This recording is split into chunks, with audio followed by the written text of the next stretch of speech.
नमस्कार, मैं रचना शर्मा चढ़ती कला टाइम टीवी देख रहे हैं सभी दर्शकों का स्वागत करती हूं। आप देख रहे हैं उत्तर प्रदेश के समाचार।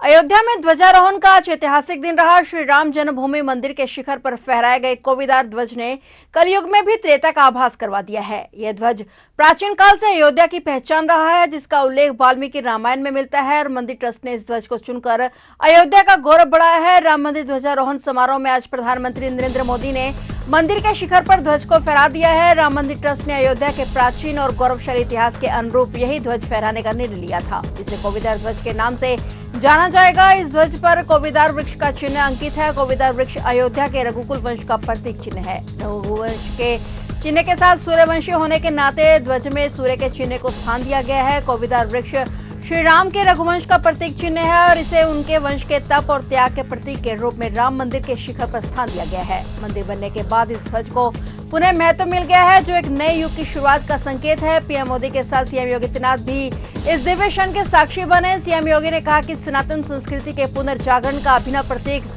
श्री अयोध्या धाम आत्मिक ऊर्जा से ओतप्रोत वातावरण में पुनः दिव्य क्षण का साक्षी बन गया है। 500 वर्षों के धैर्य और अनगिनत त्याग और तपस्या के पश्चात श्री राम जन्मभूमि मंदिर पूर्णता को प्राप्त हो गई है। प्रधानमंत्री नरेंद्र मोदी के कर कमलों से और सरसंघ चालक डॉक्टर मोहन भागवत की गरिमामयी उपस्थिति में मंदिर के शिखर पर भव्य भगवा ध्वज का आरोहण हुआ है और यह धार्मिक अनुष्ठान राष्ट्र की आत्मा में बसे सनातन मूल्यों पर जयघोष है।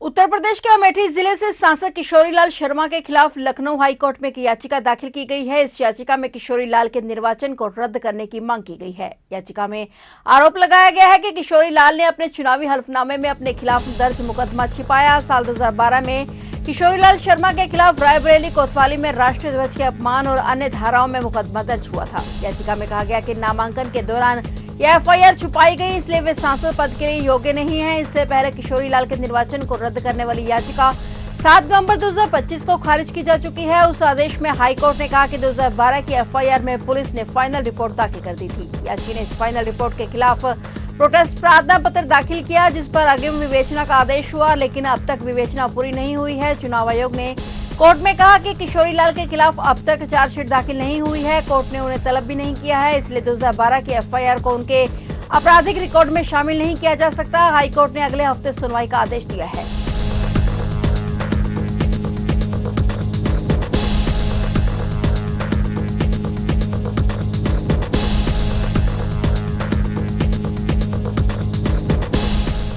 सीकर जिले में भाजपा नेता मुकेश भिंचर ने अपने छोटे भाई की हत्या कर दी। इससे इलाके में दहशत फैल गई। मामले में पुलिस ने तेज कार्रवाई करते हुए 24 घंटे के अंदर खुलासा किया है। पुलिस के मुताबिक हत्या के समय श्रवण के हाथ पैर रस्सी से बंधे हुए थे और उसका गला धारदार हथियार से काटा गया था। परिवादी सुरेंद्र कुमार ने बताया कि उसका भाई मुकेश भिंचर अक्सर सीकर में रहता था और उसी दिन वह अपने घर आया और अपने 1 साल की भतीजी पलक को घर पर छोड़ गया। कुछ देर बाद सुरेंद्र ने मुकेश के घर से तेज चीख पुकार सुनी और मौके पर दौड़ गया और कमरे में पहुंचने पर देखा कि फर्श पर श्रवण भिंचर का खून से लथपथ शव पड़ा था। और पुलिस पूछताछ में आरोपी मुकेश भिंचर ने स्वीकार किया है कि वह पिछले 4 दिनों से हत्या की योजना बना रहा था। उसने बताया कि श्रवण अत्यधिक शराब पीकर परिवार को प्रताड़ित करता था। पोस्ट व्यवसाय में भी उसकी हरकतों के कारण हर महीने 1.5 लाख रुपए का नुकसान हो रहा था और उसके अलावा जमीन हड़पने के विवाद के कारण भी तनाव बढ़ता जा रहा था। इसके बाद वारदात को अंजाम दिया गया।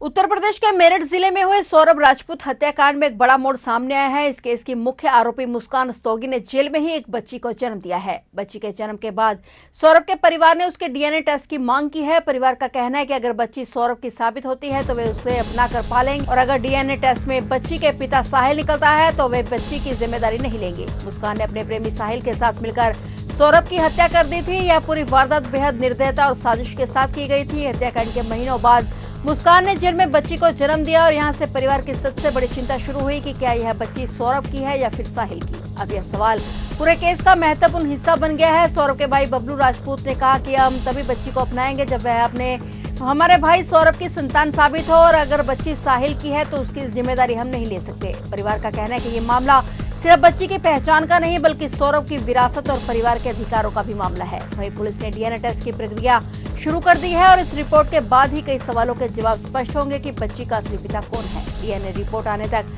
परिवार और पुलिस दोनों इस केस की सबसे महत्वपूर्ण कड़ी का इंतजार कर रहे हैं।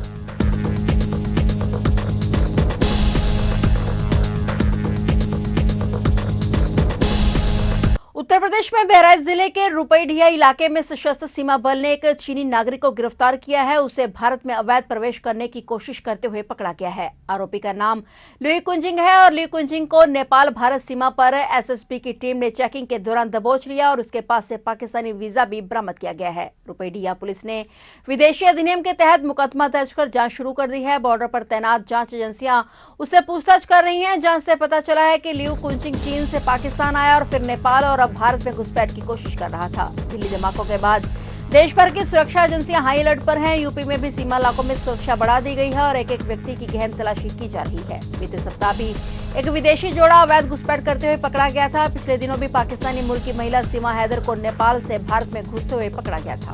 भारत नेपाल सीमा रुपईडीहा चेक पोस्ट पर आने जाने वाले लोगों की नियमित चेकिंग के दौरान आज एसएसबी व पुलिस द्वारा समय करीब 11 बजे नेपाल के रास्ते भारत सीमा में अवैध रूप से प्रवेश करते हुए चीनी नागरिक ल्यूई कुंजिंग उम्र करीब 48 वर्ष को गिरफ्तार किया गया है, जिसके संबंध में आवश्यक विधिक कार्रवाई कर सुसंगत धाराओं में अभियोग पंजीकृत कर आवश्यक विधिक कार्रवाई की जा रही है।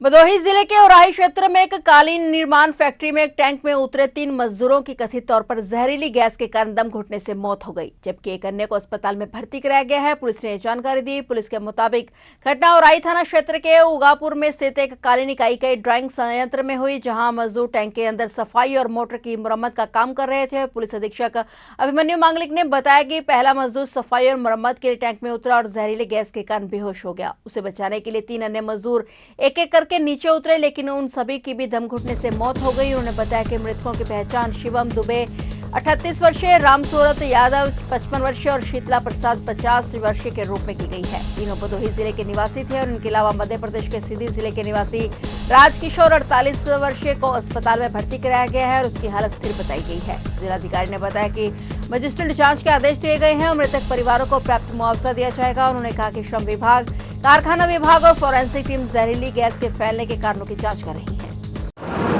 देखिए, ये सूर्या कारपेट करके यहाँ की एक प्रतिष्ठित कारपेट मेकिंग कंपनी है जो कि उगापुर औराई रोड पर स्थित है। वहाँ पर अभी सूचना हम लोगों को प्राप्त हुई थी कि वहाँ का जो टैंक है उसमें गिर कर के कुल 3 जो वहाँ पे कार्य करने वाले श्रमिक हैं उनकी डेथ हो गई।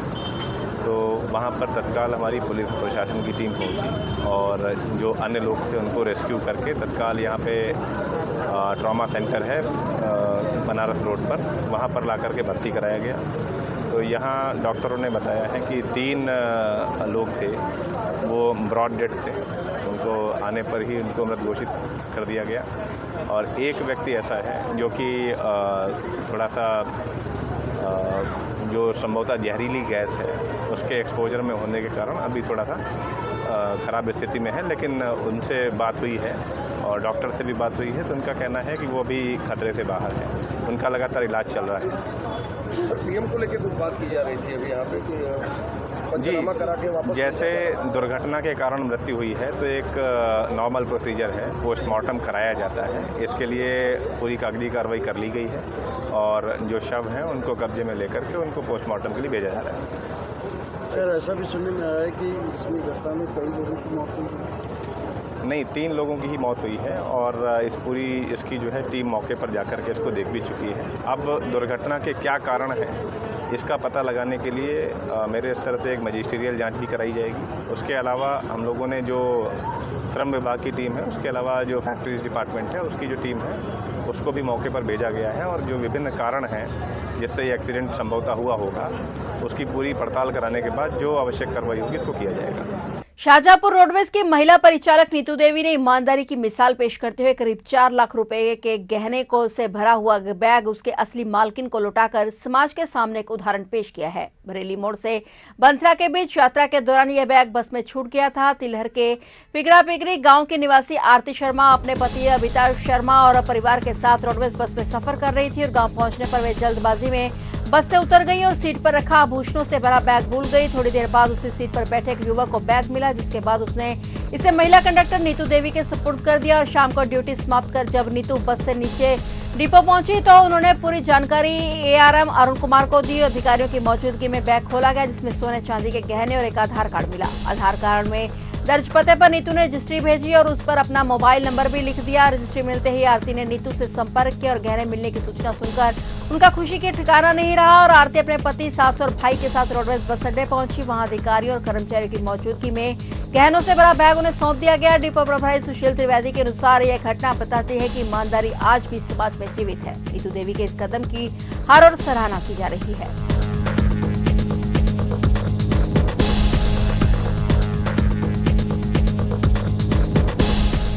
भाजपा सांसद अभिनेत्री कंगना रनौत ने कहा कि हम यही चाहते हैं कि बाबा का मंदिर हमें भव्य रूप से मिले, जैसा कि वह पहले हुआ करता था। वह उसी स्वरूप में रहे जैसे कि हम काशी के बारे में पुराणों में पढ़ा करते थे। उन्होंने कहा कि अयोध्या राम मंदिर के ध्वजारोहण कार्यक्रम के लिए पूरे देश के दिल की धड़कनें बढ़ी हुई हैं। वह सोमवार को विश्वनाथ धाम में बाबा विश्वनाथ का दर्शन पूजन करने पहुंची थी। उन्होंने कहा कि काशी अब भव्य रूप में नजर आ रही है। प्रधानमंत्री ने हमेशा से कहा कि यह उनकी मां है। विश्वनाथ कॉरिडोर बहुत ही भव्य बना है। टीएमसी के एक विधायक की तरफ से कोलकाता में बाबरी मस्जिद की नींव रखने की बात पर कंगना ने कहा कि हम यहाँ आए हैं, हम हर धर्म का सम्मान करते हैं। मस्जिद हम बनाएंगे, लेकिन वहाँ नहीं जहाँ मंदिर था या मंदिर है। इसका ध्यान हर संप्रदाय को ध्यान रखना चाहिए। वहीं उन्होंने मशहूर अभिनेता और हिंदी फिल्मों के हीमैन धर्मेंद्र के निधन पर शोक जताया। कंगना ने गंगा के घाट तट पर ही श्रद्धा सुमन अर्पित किए। सांसद और अभिनेत्री कंगना रनौत ने दशमावेद घाट पर गंगा आरती में दीपदान करके अभिनेता धर्मेंद्र को श्रद्धांजलि दी। सांसद कंगना रनौत दशवाश्वमेघ घाट पर गंगा आरती में शामिल हुई।